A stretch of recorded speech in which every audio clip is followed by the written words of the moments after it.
5 exam whole hacks क्या होने चाहिए कि अगर आपको सब कुछ याद है जो आपने पढ़ा है, लेकिन आपको ये 5 हैक्स नहीं पता है, तो थोड़ा सा एग्जाम इधर उधर हो सकता है।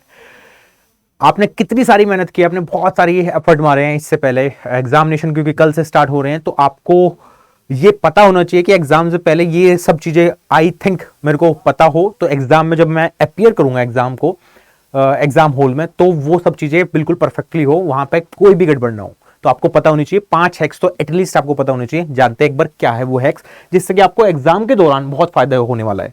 क्योंकि आपने देखा होगा बहुत सारे स्टूडेंट ऐसे होते हैं जिन्होंने तैयारी तो बहुत अच्छी कर रखी होती है ना, तैयारी में तो जी जान झोंक रखी है, बट एग्जाम हॉल में जब अपियर करते हैं एग्जामिनेशन को, तो हाथ पैर फूल जाते हैं, एंग्जाइटी होने लगती है, और उसकी वजह से पेपर बिगड़ जाता है। तो वो सब ना हो, तो एटलीस्ट आपको ये सब चीजें पता होनी चाहिए।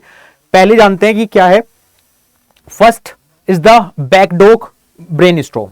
इसका मतलब क्या है? बैकडोर ब्रेनस्टॉर्म का मतलब होता है स्किप करना। मतलब जब आप क्वेश्चन अटेम्प्ट कर रहे होंगे, चाहे वो पेपर 1 के होंगे, चाहे वो पेपर 2 का होगा, तो आपको ये पता होना चाहिए यार ये क्वेश्चन देखो मैं अभी करूंगा या मैं बाद में करने वाला हूं। जैसे सपोज करो, एक एग्जांपल लेते हैं, मैथ्स का कोई क्वेश्चन आ गया और CISI का है, और मान लो आपको पढ़ रखा है, आपने आता है आपको अच्छा खासा, बट क्वेश्चन पढ़ के ही आपको एक गट फीलिंग आएगी अंदर से, यार सर इसको तो स्किप करना चाहिए, बिकॉज अभी मैं राइट नाउ तो नहीं कर सकता है ना, क्योंकि इसमें टाइम लगेगा और हो सकता है 2-4 मिनट या 7-8 मिनट लग जाए, और मेरे से बने भी ना फिर भी उसके बाद। तो क्या होगा, उससे टाइम प्रेशर नहीं आएगा, वो दिमाग में नहीं आएगा आपको, अगर आप स्किप कर दोगे। तो आपको बैकडोर ब्रेनस्टॉर्म करना पड़ेगा, ठीक है। Second is the question autopsy. Question autopsy का मतलब होता है कि जब आप किसी भी क्वेश्चंस को देख रहे होते हो, जब आप क्वेश्चन सोल्व कर रहे होते हो, तो बहुत सारे ऐसे क्वेश्चंस आपके सामने देखने को मिलते हैं कि यार इसमें ये चीज नहीं लगेगी, इसमें ये चीज नहीं, मतलब 4 ऑप्शंस में से अगर मैं बात करूं तो प्रोबेबिलिटी रहती है, हमारी संभावना ये रहती है सही होने की कि 25% है ना। कोई भी आप ऑप्शन टिक करते हो तो 25% प्रोबेबिलिटी है सही होने की। बट सपोज करो आपने अगर 2 ऑप्शन एलिमिनेट कर दी, तो 2 ही ऑप्शन बच जाते हैं 4 में से, फिर आपकी प्रोबेबिलिटी कितनी बढ़ जाती है? 50%, है ना। अब 50 2 ऑप्शन में से आप ट्रिक एक गैस वर्क कर सकते हो। ये जो है क्वेश्चन ऑटोप्सी वहां पे काम आएगी जब आप क्वेश्चन सारे कर चुके होंगे और कुछ क्वेश्चन ऐसे बचेंगे लास्ट में जिसमें आपको एक गैस वर्क करना पड़ता है, तो उसमें ये फायदा मिल जाएगा आपको कि आप जैसे एलिमिनेशन कर पा रहे होंगे, एक ऑप्शन एलिमिनेट होते ही आपको पता है कि 33 1/3 की प्रोबेबिलिटी आपकी सही होने की बन जाएगी, एक ऑप्शन और एलिमिनेट होते ही 50% बन जाएगी, ठीक है। उन 2 में से आप गैस वर्क कर सकते हो फिर, क्योंकि 50% में आपका जो गट फीलिंग है ना, जो आपका दिल पहले कह रहा है कि यार 2 ऑप्शन में से ये वाला सही है, तो आप उस पर जाओगे, ना कि बार बार, क्योंकि जो पहली बार हमारा दिल कहता है, दिमाग कहता है कि यार ये सही है, तो उस पर जाना चाहिए बार बार, क्योंकि हर 2 सेकंड के थॉट के बाद में आपका मन ये कह रहा है ये नहीं, ये है ना। तो ये सब मत करना। जो 2 ऑप्शंस बचे लास्ट में, उनमें से जो दिल कहता है उस पर टिक करके फिर आगे बढ़ जाना, ज्यादा सोचना मत। ये तब वो क्वेश्चंस होंगे जो लास्ट में 20-30 क्वेश्चन या 40 क्वेश्चंस आपके बचे होंगे, जब आप पूरा क्वेश्चन अटेम्प्ट कर चुके होंगे और ये आउट ऑफ द बॉक्स है, कुछ पता नहीं है कैसे करना है अटेम्प्ट, ठीक है। तो क्वेश्चन ऑटोप्सी आप उसमें अप्लाई करोगे। Next is the paper breakdown. Paper breakdown का मतलब क्या है? देखो यहाँ पे पेपर ब्रेकडाउन का मतलब ये है कि आपको पेपर को ब्रेक करना पड़ेगा। 150 क्वेश्चन आने वाले, पेपर को 150 क्वेश्चन को ऐसा नहीं कि एक गो में पूरा का पूरा पेपर सोल्व होगा, नहीं, 3 गोज मिनिमम जाने चाहिए। 3 गोज में पेपर सोल्व होगा। मैं मानता हूं कि पेपर लेंथी होता है, बट जब आप पेपर को अटेम्प्ट कर रहे होते हो तो कुछ क्वेश्चन तो डेफिनेटली, मैक्सिमम क्वेश्चन ऐसे फंसेंगे आपको जो पेपर 1 में पेपर 2 में ऐसे होंगे जो देखती है आपको 10-10 सेकंड में कि पढ़ा आपने, अच्छा ये तो वही है यार जो मैंने इतनी बार मैराथन में किया है, सर ने कराया है ना। डिस्काउंट वाला क्वेश्चन आ गया मान लो सक्सेसिव का, इतनी बार बता रखा है, 5-10 सेकंड में आप क्वेश्चन अटेम्प्ट कर दोगे, सही आंसर भी सामने दिखेगा, तो करो उसको। वैसे क्वेश्चन बहुत सारे होंगे जो सेकंड्स में चलेंगे, 10-10 15-15 सेकंड 20-20 सेकंड में क्वेश्चन सोल्व होंगे, पढ़ते ही आंसर आएगा, पढ़ते ही आंसर आएगा।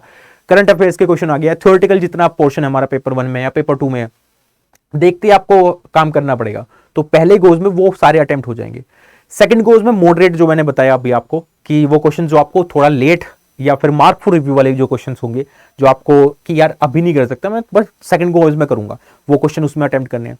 थर्ड गो वो बनेगा जिसमें आउट ऑफ द बॉक्स, जैसे मैंने आपको बताया है ना, जिसमें आप एलिमिनेशन लगा रहे होंगे लास्ट में, तो वो गोज थर्ड वाला बनेगा। तो इस तरीके से बाइफर्केशन आप कर सकते हो, क्योंकि होंगे 10-12 क्वेश्चन या 20 क्वेश्चन ऐसे मिलेंगे जो आपको आता पता बिल्कुल नहीं पता चलेगा, ये कहां से आ गया, दिमाग भी ऐसा होगा कि ये सर ये क्या करें अब इसमें। तो मिलेंगे वो क्वेश्चन, डोंट वरी, बट वो सबके साथ होंगे, लेकिन उनको लास्ट के लिए रोकना है, ऐसे क्वेश्चन बीच में आएंगे, कुछ भी ऐसा फिक्स पैटर्न नहीं होता कि शुरुआत में आ रहे हैं लास्ट में आ रहे हैं, बीच में आते जाएंगे 150 क्वेश्चन में। ये स्किप आर्ट होनी चाहिए आपकी कि स्किप कैसे करोगे सो दैट ब्रेकडाउन आसानी से हो जाए हमारा, ठीक है, पेपर का breakdown. Time management, this is very important factor. ये 5 इंपॉर्टेंट फैक्टर आपके एग्जाम हॉल में बहुत हेल्प करेंगे आपको। टाइम मैनेजमेंट का ये रोल आता है कि बहुत सारे स्टूडेंट ऐसे होते हैं जिनका पेपर 1 वीक है, बहुत सारे ऐसे हैं जिनका पेपर 2 वीक है। हालांकि आप पेपर 2 पढ़ के आए हो मास्टर्स में, इतना मैं प्रोबेबल मैं बता सकता हूं कि आपका पेपर 2 फिर भी कंपेरेबली अच्छा होगा, बट इसका रिवर्स भी हो सकता है, ऐसा कुछ नहीं है। अगर इस टाइम जैसे आपने इतने सारे मॉक दिए, आपको पता चली गया होगा यार मेरा पेपर 1 अच्छा जा रहा है हर बार, तो मतलब पेपर 1 ठीक है मेरा। किसी किसी को फीलिंग आ रही है कि सर मेरा पेपर 2 बहुत बढ़िया है, मैं 60-70 क्वेश्चन आराम से सही अटेम्प्ट कर लेती हूँ, मतलब वो सही जा रहा है आपका। तो जो भी आपका सही जा रहा है एक बार दिमाग में ही लिखना, कहीं नहीं है, दिमाग में एक थॉट रखना कि यार मैं ना पेपर 1 से स्टार्टिंग करूंगी या पेपर 2 से स्टार्ट करूंगी। आपको बताना तो किसी को है नहीं, आपको पता ही है पूरा का पूरा 150 क्वेश्चन एक साथ मिलने वाले हैं और 50 तक वो होगा, 51 से स्टार्ट हो जाएंगे वो, तो 100 क्वेश्चन वो हो गए और 50 क्वेश्चन ये। तो अब ये भी बाइफर्केशन आपको थोड़ा टाइम का ये करना पड़ेगा कि मैं पेपर 1 में मैक्सिमम 50 क्वेश्चन के लिए कितने टाइम दूंगी, हद से आपको कितना देना है। मेरे अकॉर्डिंग आइडियल क्या जाना चाहिए, 60 से 65 मिनट आपको देगा जानी है स्टार्टिंग में, जितना हो जाए इसमें बेस्ट है।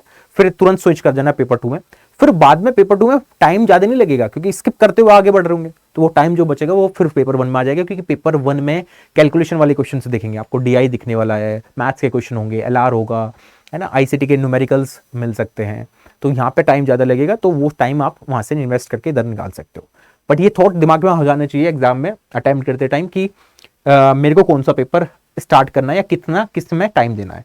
एक आइडियल जो मैंने बताया कि 1 घंटा इधर 2 घंटे उधर मान के चल लो, ठीक है, ऐसा नहीं पर फिर 100 क्वेश्चन में आपके 2 घंटे जा रहे हैं, वेस्ट हो रहे हैं, नहीं, स्पीड के साथ खत्म करके उधर से टाइम इन्वेस्ट करके बचा के फिर पेपर 1 में वो लगा देना, ठीक है। तो इस तरीके से पेपर टाइम मैनेजमेंट आप कर सकते हो। Last point but not the least, panic restart. ये हालांकि मेरे को पहले लिखना चाहिए था बट फिर भी मैंने लास्ट लिखा है इसको, क्योंकि ये बहुत सारे स्टूडेंट के साथ होता है और बहुत सारे के साथ नहीं होता। इसका मतलब क्या है, देखो एग्जाम स्टार्ट होते ही या एग्जाम में जब आप हॉल में जा रहे होते हो, एंट्री मिल रही होती है, वहां पे एक एंग्जाइटी वाला एंगल निकल के आता है, जब बहुत सारे स्टूडेंट एग्जाम हॉल से पहले सेंटर से बाहर खड़े रहते हैं और वहां पे कुछ लोग पढ़ते रहते हैं, कुछ लोग मोबाइल चलाते रहते हैं, वीडियोस देखते रहते हैं, तो आपका पैनिक बटन स्टार्ट हो जाता है। आपको ये लगता है सर ये तो बहुत पढ़ रहा है, ये तो ये किताब भी पढ़ रहा है, ये भी पढ़ रहा है, ये भी पढ़ रहा है ना। वहां आपकी पैनिक एक एंग्जाइटी बढ़ने लगती है कि मैंने तो कुछ पढ़ा ही नहीं, मेरे तो याद नहीं है, मैं तो भूल गई हूँ सारा, ऐसी फीलिंग आएगी आपको। ट्रस्ट मी, एक काम करना, एग्जाम से पहले और एग्जामिनेशन जब आप अपियर कर रहे होंगे, दोनों का बता देता हूँ। जब एग्जाम हॉल के सेंटर के बाहर आप खड़े होंगे तो एक कॉर्नर में खड़े होना, भीड़ में इकट्ठा मत होना कहीं भी, है ना, कि आप दोस्तों के साथ देख रहे हो भाई तूने क्या पढ़ा है, तूने क्या पढ़ा है, कभी मत करना ये चीज, ना डिस्कस करना किसी से भी। एक कॉर्नर में जाओ, अगर आपको रिवाइज करना है कुछ लास्ट टाइम पे रिवाइज कर लो, नहीं तो आप खाली भी बैठ सकते हो, कोई प्रॉब्लम नहीं है, ठीक है, गाने सुन सकते हो, ऊपर वाले का नाम ले सकते हो लास्ट टाइम पे, ठीक है। हाइड्रेटेड रहना सबसे इंपॉर्टेंट बात है कि पानी पीते रहना। अंदर बोतल भी ले जा सकते हो आप ट्रांसपेरेंट, तो वो लेके जाना, क्योंकि बहुत सारे क्वेश्चन ऐसे होंगे जो आप हाइड्रेटेड होते हुए सही करोगे, क्योंकि दिमाग शांत रहेगा तो क्वेश्चन ज़्यादा अटेम्प्ट होंगे और सही होंगे, ठीक है। अब रही बात एग्जाम हॉल में, क्योंकि जब एग्जामिनेशन स्टार्ट होता है उससे पहले भी एग्जाइटी बढ़ती है बच्चों में, वो इस वजह से बढ़ रही है क्योंकि एग्जाम हॉल में मान लो स्टार्ट होने में एग्जाम में 5 मिनट है, तो आप खाली बैठे होंगे उस कंप्यूटर स्क्रीन के सामने, है ना, और वो टाइम घटता जा रहा होगा बार बार बार बार बार बार। तो होगा क्या, जैसे ही एग्जामिनेशन स्टार्ट होगा तो बहुत सारे बच्चे एग्जाइटी में डर जाते हैं, क्योंकि बहुत सारे बच्चे क्योंकि टिक टिक टिक टिक स्टार्ट हो जाती है स्पीड के साथ में, माउस की आवाज आने लगेगी आपको, है ना, तो उसमें एग्जाइटी की हो तो बहुत तेज चल रहा है, मैं तो रह गई पीछे, ऐसा मत सोचना। फोकस रखना अपने ऊपर कि कितना अच्छे से मैं कवर कर रही हूँ, कितना मेरे पास बचा हुआ है, ठीक है। साथ में क्योंकि स्टार्टिंग के कुछ मिनट्स जो होते हैं, 1 मिनट 2 मिनट, उसमें थोड़ी डिस्टर्बेंस भी रहती है एग्जाम सेंटर पे, जब आप हॉल में अंदर बैठे होंगे, क्योंकि किसी का एग्जामिनेशन स्टार्ट नहीं हो रहा होगा, किसी का लॉगिन नहीं हुआ होगा, है ना, कोई डायरेक्शन नहीं पढ़ रहा होगा, ये सब चीजें। यकीन मानो जब आप एक लास्ट टिप दे रहा हूँ आपको, कामयाब रहोगे इसकी अगर आप अप्लाई करते हो उसको एग्जाम हॉल में, क्योंकि मैंने बहुत सारे ऑनलाइन एग्जामिनेशन दिए और बहुत सारे क्वालिफाई किए हैं, जैसे यूपीएससी सीडीएस हो गया, ये ऑफलाइन एग्जामिनेशन था, बाकी एफकेट हो गया, है ना, ये ऑनलाइन एग्जामिनेशन है।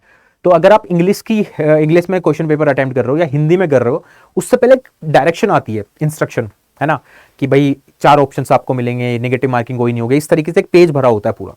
बच्चे क्या करते हैं, उसको पढ़ते ही नहीं, है ना, उसको स्किप करके आगे बढ़ जाते हैं, फिर वेट कर रहे होते हैं वहां पे टाइम क्या कि टाइम खत्म होगा। ये रियलिटी बता रहा हूं आपको। आपको क्या करना है उस टाइम, उस डायरेक्शन के पेज को जब आप वो खुल रहा होगा तो उसको, क्योंकि वहां कुछ कर नहीं सकते आप, उसको बार बार रीड करना है। उससे बताता हूं क्या होगा, उससे फायदा ये होगा, आप यकीन नहीं मानोगे मेरा, जब आप क्योंकि जब एग्जाम स्टार्ट होता है तो क्वेश्चंस की जब लैंग्वेज होती है, जब हम पढ़ रहे होते हैं तो हमारी पता नहीं ऑटोमेटिकली, क्योंकि एंग्जाइटी की वजह से हम स्लो पढ़ने लगते हैं या गलत पढ़ने लगते हैं बार बार, है ना, वो शुरुआत के कुछ टाइम में रहता है। तो अगर आपने डायरेक्शंस जो है वो वाला पेज अच्छे से रीड कर लिया 2-3 बार तेज स्पीड से, है ना, अगर आप इंग्लिश में पढ़ रहे हो या हिंदी में, तो उससे फायदा ये होगा, जैसे एग्जामिनेशन स्टार्ट हुआ, पहला क्वेश्चन आया तो आप उसी फ्लो में रहोगे, स्पीड के साथ रहोगे। इंग्लिश में पढ़ रहे होंगे तो इंग्लिश में वो तेज स्पीड से लाइन पढ़ रहे होंगे और क्वेश्चंस को जल्दी समेट रहे होंगे। आप यकीन नहीं मानोगे, 20 मिनट के अंदर अंदर आप देखना, आप 30 से 40 क्वेश्चन या 35 क्वेश्चन तक पहुंच जाओगे, है ना। ट्रस्ट मी, ये अप्लाई करके देखना, अभी तक आपने कहीं नहीं सुना होगी ये ट्रिक। ये मेरी सेल्फ रेप्लिकेट है जो मैंने खुद एग्जामिनेशन में की है, तो इससे आप भी फायदा उठा सकते हो, है ना, लेकिन बताना मत किसी को, ठीक है। ये सब 5 हैक्स आई होप आपको मदद करेंगे एग्जामिनेशन में और बहुत अच्छा रिजल्ट आएगा। और सभी को ऑल द बेस्ट और जल्दी क्वालिफाई करो और फिर मिलने आते हैं। फेलिसिटेशन पार्टी होगी आप हमारी तरफ से आप सबके लिए, ठीक है। All the best, good for your examination. अच्छे से एग्जामिनेशन दो, बिना डरे, है ना, बिंदास खुल के दो, ठीक है।